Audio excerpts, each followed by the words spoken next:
Jadis, quand vous ne connaissiez pas Dieu, vous étiez esclave de ces dieux qui n'en sont pas vraiment. Maintenant que vous avez connu Dieu, ou plutôt que vous avez été connu par lui, comment pouvez-vous retourner de nouveau vers ces forces inconsistantes et misérables dont vous voulez encore de nouveau être les esclaves? Vous vous pliez à des règles pour les jours, les mois, les temps, les années. J'ai bien peur de m'être épuisé pour rien avec vous. Frère, je vous en prie, devenez comme moi, puisque moi, j'étais devenu comme vous étiez. À ce moment-là, vous ne m'avez fait aucun mal. Vous le savez, c'est par suite d'une maladie que je vous ai annoncé l'évangile pour la première fois.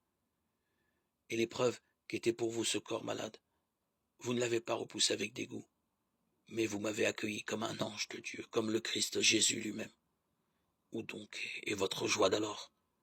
Je vous en rends témoignage. Si vous aviez pu, vous vous seriez arraché les yeux pour me les donner. Suis-je donc devenu votre ennemi pour vous avoir dit la vérité? Leur attachement pour vous n'est pas bon, mais ils voudraient m'exclure pour que vous vous attachiez à eux. Ce serait bien d'avoir un bon attachement en permanence, pas seulement quand je suis chez vous. Mes petits enfants, vous, que j'enfante à nouveau dans la douleur jusqu'à ce que le Christ ait pris forme chez vous.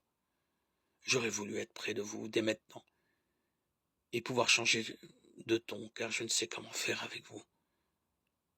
Dites-moi, vous, qui voulez-vous soumettre à la loi? N'avez-vous pas écouté la loi? Il est écrit en effet qu'Abraham avait 2 fils, l'un né d'une esclave et l'autre d'une femme libre.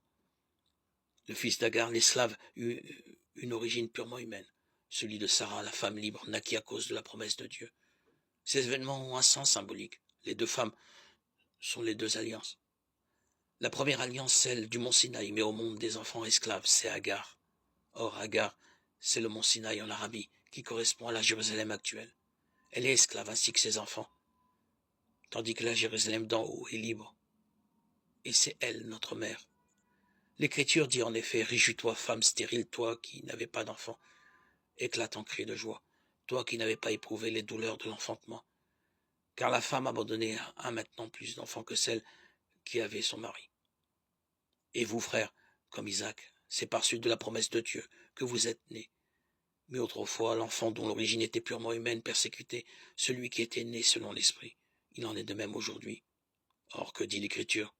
Renvoie cet esclave et son fils, car le fils de l'esclave ne doit pas partager l'héritage avec le fils de la femme libre. Par conséquent, frères, nous ne sommes pas les enfants d'une esclave, nous sommes ceux de la femme libre. Galates 4, 8, 31.